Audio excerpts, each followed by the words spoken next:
Hi, this is the OPPO A2x and I'll show you how to change screen recorder sound settings on this device.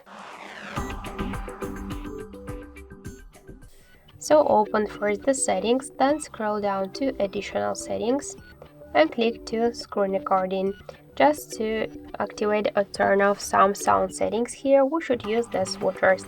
So when the switchers when they turned off, we just will record the mood videos.